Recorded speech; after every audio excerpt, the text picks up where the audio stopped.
Morning friends, कैसे हैं आप सब। उम्मीद है मस्त होंगे, बिंदास होंगे। नेटवर्क मार्केटिंग इंडस्ट्री में बहुत कुछ बड़ा कर रहे होंगे या तो बड़ा करने की कोशिश कर रहे होंगे। आज हम बात करने जा रहे हैं अपने पांच जो इंपॉर्टेंट पिलर्स हैं उसके तीसरे नंबर के पिलर के बारे में, जो है स्किल, यानी आपका कौशल। कौशल कितना इंपॉर्टेंट है आपके नेटवर्क इंडस्ट्री में, आज हम इसके ऊपर भी डिस्कस करने जा रहे हैं। जिस कौशल में सबसे इंपॉर्टेंट चीज है आपका प्रेजेंटेशन। प्रस्तुति जो होती है उसकी हिंदी प्रेजेंटेशन की, आपका प्रेजेंटेशन स्किल कितना स्ट्रांग है ये बहुत इंपॉर्टेंट है आपके स्किल में। 5 पिलर के स्किल में प्रेजेंटेशन में क्या आप कितने इफेक्टिव है, आपका प्रेजेंटेशन ये बहुत इंपॉर्टेंट है। उसके कंटेंट कितने इफेक्टिव है, उसका एनिमेशन कितना इफेक्टिव है। प्रेजेंटेशन का जो बेस है वो आप क्या डिलीवर करना चाहते हैं उसके बिहाफ पे ही होना चाहिए। आप कुछ और बताना चाह रहे हैं, प्रेजेंटेशन किसी और मोटो पे जा रहा है, ऐसा नहीं है। प्रेजेंटेशन पर्टिकुलर उसी वे में होना चाहिए जो आप डिलीवर करना चाहते हैं। प्रेजेंटेशन में कुछ चीजें बहुत खास होती हैं, जैसे आपका कंटेंट हो गया, क्या कंटेंट डालना चाहते हैं आप, क्या कुछ एनिमेशंस डालने से आपका जो प्रेजेंटेशन है वो बहुत अट्रैक्टिव हो जाता है, वो बहुत जरूरी है। नंबर्स और फिगर्स बहुत जरूरी है, क्योंकि प्रेजेंटेशन में लोगों को कुछ याद नहीं रह जाता है। याद रह जाता है कि आपने क्या नंबर बोला था और क्या फिगर बताई थी, वो ज्यादा याद रह जाता है। सेकंड जो सबसे इंपॉर्टेंट चीज है, आपका प्रेजेंटेशन जब आप स्टार्ट हो रहे हैं तब से और जब आप एंड हो रहे हैं 40 मिनट्स के अंदर कोशिश करिए कि 40 मिनट के अंदर आप अपना प्रेजेंटेशन ओवर कर दें। तो लोग का जो अटेंशन होता है ना, वो 40 मिनट्स को जब क्रॉस करता है, 30 मिनट 40 मिनट, तो वो उबने लगते हैं, इधर उधर का बहाना करने लगते हैं। तो आप अपने कोशिश करिए कि 40 मिनट के अंदर आप प्री प्लान रहिए कि आप 40 मिनट के अंदर अपने कंटेंट को, अपने प्लान को, अपने प्रेजेंटेशन को किस तरीके से डिलीवर कर सकते हैं। सेकंड इंपॉर्टेंट है आपकी प्रोस्पेक्टिंग या स्पॉन्सरिंग। प्रोस्पेक्टिंग और स्पॉन्सरिंग में आपका सबसे इंपॉर्टेंट चीज है कि आप अपने प्रोस्पेक्ट को कितना ध्यान से सुन रहे हैं, ये बहुत ज्यादा इंपॉर्टेंट है। आप ऐसा नहीं कि आप गए और तुरंत से अपना ये मेरी कंपनी है, मैं ऐसे है, ये प्लान वो प्लान, ऐसे प्रोडक्ट, ऐसा कुछ नहीं। आप फर्स्ट स्टेप यही है कि आप पहले जाए अपना जो प्रोस्पेक्ट है उसको बहुत केयरफुली सुने, क्या उसकी नीड है वो जानने की कोशिश करें और ढूंढने की कोशिश करें, फोकस करने की कोशिश करें, उसकी जरूरत क्या है उसको ढूंढें। तब तक बात करें उसके फैमिली के बारे में, उसके प्रोफेशन के बारे में, जब तक आपको ये ना पता चल जाए कि बेसिक उसकी नीड क्या है, जिसकी वजह से आप प्रेजेंटेशन को उस बिहाव पे फोकस कर पाएंगे। सेकंड इंपॉर्टेंट चीज, ऐसा नहीं कि हम जनरली हम लोग गलती क्या करते हैं कि अगर हम किसी प्रोस्पेक्ट के पास जाते हैं तो उसके प्रोफेशन को सबसे गंदा प्रोफेशन बता देते हैं। अच्छा आप ये करते हैं, आपको तो कुछ नहीं हो सकता, आप नेटवर्क मार्केटिंग ज्वाइन करिए, हमारी कंपनी ज्वाइन करिए, आप बहुत बढ़िया हो जाएगा, आपके इस प्रोफेशन में आपको कुछ नहीं हो पाएगा। ऐसा नहीं है। हर आदमी को अपना प्रोफेशन बहुत पसंद है। आप उसके प्रोफेशन को जब गाली देंगे या कुछ नेगेटिव बोलेंगे तो वो आपके प्रति भी नेगेटिव हो जाएगा तुरंत से। उसके प्रोफेशन को पहले अप्रिशिएट करना है कि वाह बहुत बढ़िया, आपका बहुत अच्छा प्रोफेशन में है, आपका बहुत अच्छा चल रहा है, बहुत अच्छा। उसके प्रोफेशन को थोड़ी सी उसके प्रोफेशन की तारीफ करिए। सेकंड, कुछ लाइव एग्जांपल दीजिए। मैं सीए हूं, मेरा एक फ्रेंड है जो सीए था एक कंपनी, एक जगह पे 4 साल से 5 साल से 10 साल से वो प्रैक्टिस कर रहा था। उसकी कुछ जरूरत थी जो वहां से उसकी फुलफिल नहीं हो पा रही थी। जैसे उसकी ड्रीम थी कि मैं एक अच्छी गाड़ी में चलूं, लेकिन वो एक नॉर्मल छोटी गाड़ियों में एफर्ट करके रह जा रहा था। उसके बहुत सारे ड्रीम्स थे जो फुलफिल नहीं कर पाया। वो मेरे साथ काम कर रहा है और अच्छे से उसकी लाइफ हो रही है। अभी रिसेंटली उसने पिछले महीने में एक गाड़ी खरीदी। मतलब एक एग्जांपल, आप उसके प्रोफेशन से एक रिलेट करके कोई स्टोरी बताएं जो आपसे रिलेटेड हो, मीन्स आपके प्रोफेशन से रिलेटेड हो और उसके प्रोफेशन से रिलेटेड हो, ऐसा कुछ इसको, ताकि वो आपको सुनने में फोकस हो जाए कि अच्छा ऐसा भी मेरे प्रोफेशन के लोग भी ऐसा करते हैं। तो वो थोड़ा सा उसका माइंड एटीट्यूड जो होगा, उसका माइंडसेट होगा, वो ओपन हो जाएगा आपको बात सुनने के लिए। उसके बाद उसको ढूंढें कि उसकी नीड और प्रोफेशन को रिलेट करके उसको एक एग्जांपल दें। फिर उसके बाद अपना बिजनेस या प्रोडक्ट जो भी सुटेबल वे हो, जिसको आपने फाइंड आउट किया है उससे कन्वर्सेशन के बीच में, उस वे में उस अपने प्रोडक्ट या प्रेजेंटेशन को उस वे में ही उसको बताएं। नेक्स्ट जो सबसे इंपॉर्टेंट है वो है कम्युनिकेशन स्किल। यहीं पे हम लोग सबसे ज्यादा मार खा जाते हैं। हमारा कम्युनिकेशन स्किल, हम जब किसी से मिलते हैं तो कहते हैं 3 से 4 सेकंड 7 सेकंड के अंदर वो जज कर लेता है कि आपके साथ साइन अप होना है या नहीं होना है। मीन्स हमारा जो फर्स्ट कम्युनिकेशन होता है वो बहुत स्ट्रांग होना चाहिए। वही डिपेंड करता है, डिसाइड करता है कि मेरा इंप्रेशन सामने वाले पे कैसा पड़ रहा है। तो आपने अपने कम्युनिकेशन स्किल पे काम करना बहुत ज़्यादा जरूरी है। और उसका सबसे बढ़िया और इफेक्टिव वे ये है कि आप जब सामने वाले से मिले, हाय हेलो के बाद, हाउ आर फाइव और के बाद उसकी सुने, उसके प्रोफेशन के बारे में, उसके दिमाग के बारे में, उसके फैमिली के बारे में, जो भी वो कुछ बोल रहा है आप उसको सुने। एक बढ़िया सुनने वाला अगर किसी को मिल जाए ना तो आदमी सब कुछ उसको दे सकता है। तो आप वो श्रोता बनिए, वो जो बोल रहा है आप उसको अच्छे तरीके से सुनने की कोशिश करिए, इफेक्टिवली, बिना घबराए। वो आधा घंटा बोल रहा है, 1 घंटा बोल रहा है, 5 घंटा बोल रहा है, कोई मैटर नहीं करता। आप आज प्रेजेंटेशन नहीं कर पाएंगे, अधिक से अधिक यही हो सकता है, लेकिन आप उसको सुनिए पूरे अच्छे तरीके से, उसका इंप्रेशन बहुत बढ़िया पड़ता है। लोग आपके लिए आपके प्रति उनका जो मानसिकता है वो बहुत बढ़िया हो जाता है, एकदम पॉजिटिव हो जाता है। तो इसलिए सुनना बहुत जरूरी है। एक इफेक्टिव कम्युनिकेशन में आपका लिसनिंग पावर बहुत इफेक्टिव रोल प्ले करता है। सेकंड, हम लोग आर्गुमेंट में जल्दी लग जाते हैं। अच्छा ये वाला ऐसे नहीं है, वो बोल रहा है, ये हमने बोला नहीं नहीं वो ऐसे नहीं, ऐसा होता है, ऐसा कुछ नहीं। वो सही बोल रहा है, गलत बोल रहा है, मैटर नहीं करता। वो बोल रहा है कि हाँ ऐसा नहीं होता है, हाँ सही बात कर रहा है, ऐसा ही होता है, मैंने भी ऐसे, मुझे भी ऐसा ही लगा था कि ऐसा नहीं होता होगा, लेकिन हम लोगों ने इस तरीके से एक्सपेरिमेंट किया, ऐसे किया, तो हम लोग को लगा कि नहीं ऐसा हो जाता है। तो उसको आर्गूमेंट ना करें। आर्गूमेंट अगर कहीं पे कोई बंदा ऐसा मिल ही जाता है जो आर्गूमेंट पे ही लगा हुआ है तो बेस्ट है कि अपना आप टाइम किल ना करें, उसको एक अच्छा सा क्लोजिंग देके हट जाएं नेक्स्ट अप्रोच के लिए।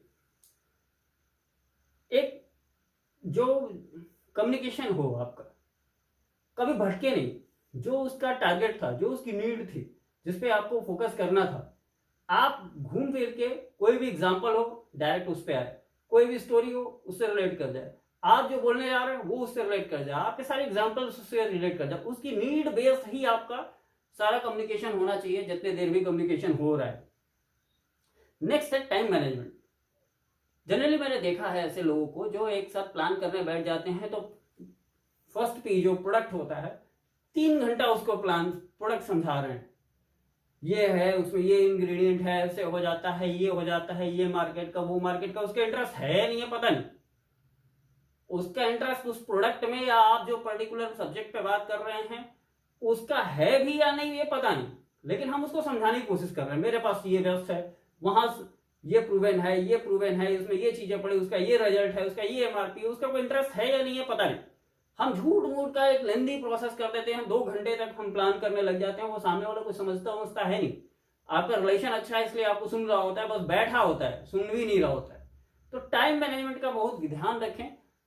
30 मैक्सिमम 30 से 40 मिनट के अंदर आप जब उसके साथ बैठें तो आप जब उसके साथ से उठें उसके बीच में 30 से 40 मिनट का टाइम लगना चाहिए। उतने देर में आपको बैठना है, बात करना है और उड़ जाना है।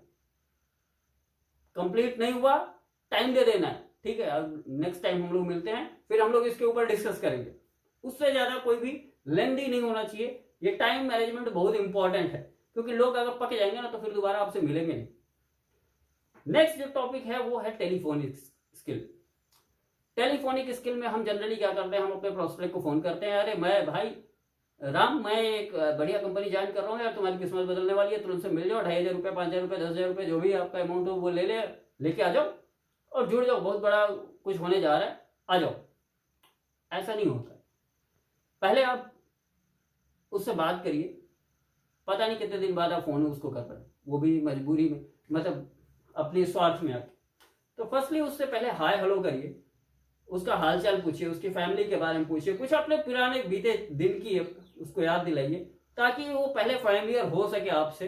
उसको ये दिमाग में न लगे कि आपको कोई जरूरत था इसलिए आपने कॉल किया, आप उसका यूज कर रहे हैं, ऐसा कुछ ना लगे। पहले उसको याद दिलाइए उसकी फैमिली के बारे में, उसके बिजनेस या जो भी प्रोफेशन है उसके बारे में डिटेल में बात करिए, क्या प्रॉफिट है, क्या लॉस हो रहा है, कैसी चल रही है जिंदगी, कैसा चल रहा है जॉब, कैसा चल रहा है बिजनेस, ये सारा कुछ बात करिए। उसके बाद एक छोटा सा इंफॉर्मेशन, एक छोटा सा इंफॉर्मेशन, बहुत छोटा सा, उसको दीजिए। मैं एक जबरदस्त प्रोडक्ट पे प्लान कर बिजनेस कर रहा हूं, मैं चाहता हूं हम एक साथ मिलकर 2 मिनट डिस्कस कर लें। मैं नहीं चाहता कि कोई हमारा क्लोज हो जिसको हम ये डिस्कस ना करें। जो भी आपका जो भी लैंग्वेज हो, आप उससे शॉर्ट में एक थोड़ा सा डिटेल नहीं, शॉर्ट में उसको एक छोटा सा देके, और उसको मतलब जो आप डिलीवर करने वाले हैं, मतलब उसको जरूरत है कि हाँ यार आजकल बड़ा पेट खराब रहता है, मैं बहुत परेशान हूँ, ऐसा है वैसा है, जो भी हेल्थ को लेके अगर उसने इशू बनाया, हो सकता है मनी को लेके इशू बनाया, हाँ यार जिंदगी तो बहुत ऐसे है चल रही है, थोड़ा सा परेशान है फाइनेंस को लेके, जो भी, तो आप थोड़ा सा टच करिए कि मैं एक छोटा सा पार्ट टाइम बिजनेस कर रहा हूँ। पार्ट टाइम में अभी मेरा 1 साल से मैंने स्टार्ट किया, 6 महीने से मैंने स्टार्ट किया, हल्का हल्का मैं 1 घंटे 2 घंटे पर डे देता हूँ, लगभग 30,000 40,000 रुपये मेरे महीने आने शुरू हो गए। तो अगर तुम चाहते हो कि ऐसा भी तुम्हारे साथ भी हो जाए, इससे बड़ा कुछ नहीं होगा, लेकिन ये तुम्हारी जो प्रॉब्लम्स है वो धीरे धीरे सॉर्ट आउट हो सकती है। तो अगर चाहते हो इस पर डिस्कस करना, तो हम लोग कल मिलते हैं शाम को 5 बजे, परसों मिलते हैं 4 बजे, कल सवेरे शाम को मिलते हैं, जो भी।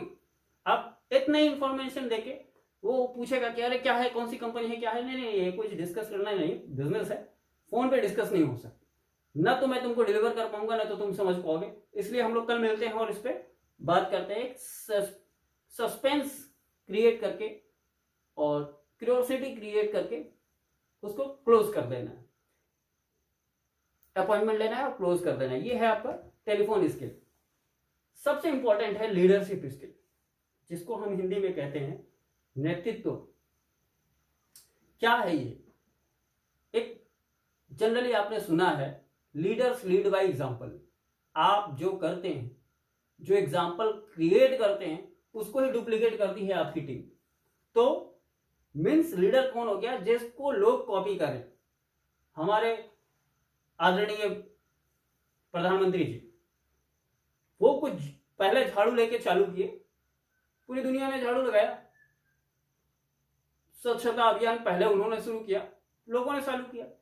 क्या है, वो एक दिन जाकर फावड़ा चलाने से वो डेली फावड़ा नहीं चला रहे, बट उन्होंने चलाया, उन्होंने वो झाड़ू लगाए, इसलिए हम लोग लगा रहे हैं। तो लीडर्स लीड बाय एग्जांपल है। आपको खुद एग्जांपल क्रिएट करना पड़ेगा, लोग आपको फॉलो करेंगे। लेकिन आप अगर फॉलो कराना चाहेंगे और आप खुद नहीं करेंगे तो वो लोग नहीं करेंगे। क्या क्या है? एक एक्टिव लीडरशिप की क्वालिटी क्या है? आपको बढ़िया लिसनर होना चाहिए। आपका कोई टीम मेंबर आपसे कुछ कहना चाहता है, आप उसको सुनने को रेडी नहीं है, ऐसा नहीं। हो सकता है आपकी स्ट्रेटजी कुछ और है, आपका माइंडसेट कुछ और है, आप किसी और तरीके से काम करना चाहते हैं, वो उसको समझ नहीं पा रहा, तो एटलीस्ट सुनिए वो क्या कहना चाहता है, उसकी प्रॉब्लम क्या है। एक्टिव आप लिसनर सुनिए, लिसनर बनिए। स्ट्रेटजी मेकर होना चाहिए, एक लीडर को स्ट्रेटजी मेकर होना चाहिए। कौन सी हर इंडिविजुअल के लिए क्या अच्छी से अच्छी स्ट्रेटजी बना सकते हैं अपनी टीम के लिए, जिससे आपका बिजनेस अच्छे से बूम हो जाए, लोग एक फ्लो में आ जाए बढ़िया से। क्या स्ट्रेटजी बना सकते हैं जो बड़ा आपका गोल हो, उसको छोटे से समराइज करके किस तरीके से एक्टिविटी में उसको कन्वर्ट कर सकते हैं जिससे बिजनेस ग्रो हो जाए। क्रिएटिव होना चाहिए, कुछ ऐसा नया करना चाहिए जिससे लोग इंगेज रहें, लोगों को लगे कुछ नया मिला, उसको एक्साइटमेंट रहे एवरी टाइम। इंस्पायरिंग होना चाहिए, आपसे लोग इंस्पायर हो, कुछ आपके अंदर ऐसी क्वालिटी होनी चाहिए। वो क्वालिटी आएगी कैसे? आपको बुक पढ़ने पड़ेंगी, वीडियोस देखनी पड़ेंगी, लोगों से सीखना पड़ेगा आपको। जब आप सीखेंगे तभी आप डिलीवर करेंगे, तो आपको सीखना पड़ेगा, इंस्पायरिंग बनना पड़ेगा। आप किसी को कन्विंस कर लें, ये स्किल आपके पास होनी चाहिए। आपके पास अगर खुद कन्विंस नहीं कर पाएंगे तो जनरली क्या होता है, हमारी टीम हमको लेके जाती है 2 वजह से। एक, टेस्ट करने के लिए, देखें मेरा लीडर कर पाता है कि नहीं। सेकंड, वो नहीं कर पा रही इसलिए भी आपको लेके जाती है। तो वो जब लेके जा रही है तो आपके पास वो स्किल होनी चाहिए कि आप उसको कन्विंस कर सकें। ये पावर आता है कैसे? आपके नॉलेज से आता है। आपको थोड़ा सा इस प्लेटफॉर्म के बारे में जानना पड़ेगा, अपने प्रोडक्ट के बारे में जानना पड़ेगा, अपनी कंपनी के बारे में जानना पड़ेगा, लोगों के माइंडसेट के रीड करने की आपके पास कैपेसिटी होनी चाहिए कि उसके हिसाब से आप कर पाए। तो कन्विंस कर, फ्लेक्सिबल होना चाहिए। ऐसा नहीं कि आपका हार्ड एंड फास्ट आपने कुछ रूल बना दिया और एकदम अड़िग है, नहीं ऐसा ही करना है, ऐसा नहीं है। हर लोगों के लिए फ्लेक्सिबल तरीके से आप मिल सके, अवेलेबल हो सके, फ्लेक्सिबल होना चाहिए। ट्रस्ट बिल्डिंग बहुत इंपॉर्टेंट है। आपकी टीम अगर आप पे भरोसा नहीं करेगी तो कभी भी आपके साथ लॉन्ग लाइफ नहीं रहेगी। इसलिए आपको ट्रस्ट बिल्ड करना पड़ेगा अपनी टीम के साथ। वो कैसे करेंगे, ये आप अलग अलग चीजें हैं वो आप उस पर जान सकते हैं। आपका कोई बहुत बड़ा इंफॉर्मेशन है, कोई भी इंफॉर्मेशन है, उसको एक्शन में कैसे कन्वर्ट करना है। कोई मेरा ऑफर है, मेरी कंपनी का कोई ऑफर आ गया गोवा का, सपोज कोई 1 लाख बीबी या 50,000 बीबी पे कोई ऑफर आ गया गोवा का, आप उसको एक्शन में कन्वर्ट कैसे करेंगे, ब्रेक थ्रू कैसे करेंगे, किस तरीके से लोग एक्शन में आके तुरंत से उसको लग जाए कि हाँ मुझे टारगेट अचीव करना है, वो कैसे करेंगे। वो action, turn information into action, वो एक आपके अंदर होना चाहिए। ऑलवेज पॉजिटिव होना चाहिए आपको। आप ऐसा नहीं कि कभी आप अपने टीम के सामने आप डिमोटिवेट होकर बैठे हुए हैं, कुछ नेगेटिव गॉसिप कर रहे हैं या नेगेटिव तरीके से बात कर रहे हैं, इसका बहुत असर पड़ता है आपकी टीम के ऊपर। क्योंकि जब वो नेगेटिव होगी और आप बोलेंगे कि ऐसा नहीं हुआ है, पॉजिटिव रहना चाहिए, पॉजिटिव रहना, वो आपको रिकॉल करा सकती है, आप भी तो नेगेटिव हो जाते हैं। इसलिए पॉजिटिव, ऑलवेज पॉजिटिव रहना चाहिए। अपनी टीम की वीकनेस और स्ट्रांगनेस, क्या हर बंदे में क्या स्ट्रांग है और क्या वीक है, ये एक्सेस करने का पावर होना चाहिए आपके पास, ताकि आप उसको उसके हिसाब से डील कर सकें, मोटिवेट कर सकें, पुश कर सकें कि किस तरीके से वो अच्छा काम कर सकता है। हर आदमी के अंदर एक अलग अपनी एक स्किल होती है, आपको उसको ढूंढने का कैपेसिटी होना चाहिए। रिक्रूटमेंट करने का आपके अंदर पावर होना चाहिए। ऐसा नहीं, जनरली हम लोग क्या करते हैं कि एक लीडर बन जाते हैं, मुझे लगता है फिर ज्वाइनिंग कराने की जरूरत नहीं, टीम फॉलो करती है। आप पर डे कितना कर रहे हैं, आपने बोला कि एवरीडे एक रिक्रूटमेंट होना चाहिए, आप पर डे रिक्रूटमेंट कर पा रहे हैं कि नहीं कर पा रहे हैं, ये भी इंपॉर्टेंट है। नेक्स्ट है बेसिक इंटरनेट और सोशल मीडिया का नॉलेज होना। आज के युग में सोशल मीडिया बहुत हाईटेक हो चुका है, डिपेंडेंट हो चुका है, हर आदमी सोशल मीडिया पे एक्टिव है। वो एक्टिविटी बिजनेस की हो या फालतू की हो, लेकिन एक्टिव है। तो हम उस एक्टिविटी को किस तरीके से अपने बिजनेस में यूटिलाइज कर सकते हैं, ये थोड़ा सा आपके पास नॉलेज होना चाहिए, ताकि आप टीम को थोड़ा सा समझा सकें किस तरीके से इसको यूज करना है। पोस्ट करना है सोशल मीडिया पे, व्हाट्सएप पे या फेसबुक पे, तो क्या कंटेंट पोस्ट करना है, खुद आप वैसे ही पोस्ट करें। और एग्जाम्पल के लिए आप दे सकते हैं कि ऐसे ही पोस्ट करो। क्या टेम्पलेट्स आपके डिजाइन करने का थोड़ी सी प्रैक्टिस होनी चाहिए, अच्छा एक पंपलेट डिजाइन कर सकें आप जो भी पोस्टिंग कर रहे हैं। जनरली हम क्या होता है, ग्रुप में ऐड हो जाते हैं, दिन भर पोस्ट कर रहे हैं, कुछ भी पोस्ट कर रहे हैं, कंपनी के बारे में कर रहे हैं, लेकिन एवरी डे, मतलब एवरी एक घंटे पे, 2 घंटे पे, तो क्या होता है ना कि उसमें जो लोग होते हैं वो अटेंशन नहीं देते, फिर आया होगा ऐसे। Every day 1 post, no good morning, no good evening, एक पोस्ट एक प्रोडक्ट के ऊपर। कोशिश ये रहे कि पूरी टीम में लोग उसी प्रोडक्ट के ऊपर ही सारा फोकस रहे उस दिन। मैंने एक अर्थराइटिस का आज कुछ पंपलेट डाल दिया, तो कोशिश ये रहे कि पूरी टीम अर्थराइटिस के ऊपर ही कुछ भी डाले, लेकिन अर्थराइटिस के ऊपर ही डाले, और एक आदमी एक ही पोस्ट डाले, तो लोगों का थोड़ा सा इंटरेस्ट बना रहेगा। Team building skill, team building skill में सबसे इंपॉर्टेंट है आपका पर्सनल टच होना। आप अपनी टीम के साथ कितने टच में हैं, ये बहुत इंपॉर्टेंट है। आप पर्सनली टच, ऐसा नहीं प्रोफेशनली कि हाँ तुमने बिजनेस किया, बिजनेस की बातें हो रही है, पर्सनल क्या है वो बहुत परेशान है, वो हमको कोई फर्क नहीं पड़ता, ऐसा कुछ नहीं है। पर्सनल टच में अगर रहेंगे तो मैं आपको एक स्टोरी सुनाता हूँ, शायद आप सबने सुना होगा। जब गूगल का इंटरव्यू चल रहा था सीईओ पोस्ट के लिए, और एक बंदा आया, एक बंदा नहीं, सुंदर पिचाई जी आए थे, और उन्होंने वो ऑफर, जो भी गूगल ने ऑफर दिया, उन्होंने गूगल को ऑफर एक्सेप्ट नहीं किया कि नहीं ये ऑफर बिना एक्सेप्ट किए चले गए। जैसे वो गेट से बाहर जाने वाले थे तो उनको बोला गया कि और आपके पापा कैसे, आपके पापा की तबीयत कैसी है। उनके दिमाग में स्ट्राइक किया, इसको मेरे पापा के बारे में कैसे पता, इनकी तबीयत खराब है मीन्स, और आज वो गूगल के सीईओ हैं। पर्सनल टच, इंटरव्यू लेने वाले ने उनकी इंफॉर्मेशन पहले से ले रखी थी, पर्सनली क्या क्या है, ये कैसे हैं, ये क्या करते हैं, इनका फैमिली बैकग्राउंड क्या है, फैमिली में कौन कौन है, क्या अच्छा चल रहा है, क्या बुरा चल रहा है। अपनी टीम के बारे में जब रखेंगे, लोग आपके सिंपैथी में रहेंगे, आपके टच में रहेंगे, आपको प्यार करेंगे, आपके साथ हमेशा कनेक्टेड रहेंगे, बिजनेस हो जाता है। जब लोग आपके साथ रहेंगे ना, बिजनेस ऑटोमेटिकली हो जाएगा। लेकिन जब वो आपके साथ ट्रस्ट के साथ रहेंगे तब हो पाएगा। कम्युनिकेशन स्किल बहुत इंपॉर्टेंट है। कई बार हम लोग किसी को ज्वाइन कराने के बाद बात ही नहीं करते। एवरीडे अपनी टीम से एवरीडे बात होना चाहिए। सुबह एवरीडे क्या प्लानिंग है, कैसे है, क्या करना है, कैसे करना है। शाम को एवरीडे फॉलो अप होना चाहिए। एवरीडे आपकी टीम के साथ आपको टच में रहना चाहिए, ये बहुत जरूरी है। प्रॉब्लम सॉल्विंग होना चाहिए। आप टीम में कोई भी प्रॉब्लम आए तो आप सॉल्व करें, पास आउट नहीं कर दें या प्रॉब्लम इग्नोर नहीं कर दें। प्रॉब्लम सॉल्विंग एटीट्यूड आपका होना चाहिए।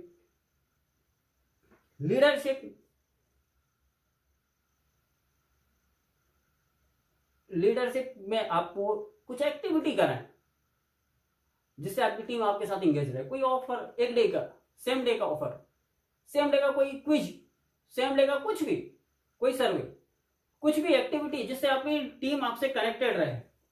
कोई भी एक्टिविटी करा सकते हैं जाकि आपकी टीम आपके साथ इंगेज रहे। वीकली मीटिंग होना बहुत जरूरी है। अगर आप नेटवर्क मार्केटिंग में हैं तो वीकली मीटिंग होना बहुत जरूरी है। अगर नहीं होगा तो बिजनेस बड़ा कभी नहीं हो सकता। वीकली मीटिंग और वर्कशॉप ये बहुत जरूरी है आपके बिजनेस को ग्रोथ करने के लिए। नेक्स्ट है अपना लिसनिंग और स्पीकिंग। एक अच्छा श्रोता ही एक अच्छा वक्ता होता है, आप सबने सुना है। तो हमको एक अच्छा स्पीकर, हर आदमी चाहता है कि मैं एक अच्छा स्पीकर बनूं। एक अच्छा स्पीकर बनने के लिए पहले एक अच्छा श्रोता होना पड़ेगा। आपको लोगों को सुनना पड़ेगा, आपको वीडियोस सुननी पड़ेंगी, आपको बड़ी बड़ी कोई ट्रेनिंग्स में कोई ट्रेनर बोल रहा है वो सुनना पड़ेगा। सुनना नहीं पड़ेगा, अपने अंदर उतारना पड़ेगा उस चीज को। एक अच्छा कोई आप वीडियो यूट्यूब पे वीडियो देख सकते हैं। कोई मीटिंग्स में कोई आपका लीडर है, सीनियर है जो बोल रहा है, उसको एक्टिवली सुनना पड़ेगा, वॉच करना पड़ेगा। आप अगर एक्टिवली सुनेंगे तभी आप एक अच्छे वक्ता बन सकते हैं। आज हम सब ने बात किया है स्किल के बारे में। 5 पिलर्स के जो अपने 5 इंपॉर्टेंट पिलर थे नेटवर्क मार्केटिंग में, उसकी हम लोग आज तीसरी पिलर की बात की है, स्किल के बारे में। आज हम लोगों ने बात किया प्रेजेंटेशन स्किल के बारे में, प्रोस्पेक्टिंग के बारे में, कम्युनिकेशन के बारे में, time management, telephone skill, leadership skill, internet and basic social media skill, team building और लिसनिंग और स्पीकिंग स्किल के बारे में। अगला जो टॉपिक होगा चौथा, हम उसके ऊपर डिस्कस करने जा रहे हैं अगले उसमें। आप अगर इस वीडियो को कहीं भी देख रहे हैं किसी भी प्लेटफॉर्म पे, तो इसको ज्यादा से ज्यादा शेयर करिए, चैनल को सब्सक्राइब करिए। एक और गलती आप सब करते हैं जो मुझे अच्छा नहीं लगता है, कमेंट में ये जरूर बताएं कि आपको इस टॉपिक में, इस वीडियो में कौन सा टॉपिक सबसे अच्छा लगा, वो जरूर बताएं। उससे थोड़ा हमको भी अच्छा लगता है कि हमने कुछ जो मेहनत करी है कंटेंट ढूंढने में, तो वो कितना एफर्ट आपके लायक हो पाया, मेरा एफर्ट कितना पॉजिटिव हो पाया आपके लिए। तो इसलिए आप एक कमेंट में ये जरूर बताएं कि कौन सा टॉपिक अच्छा लगा। Okay, best of luck.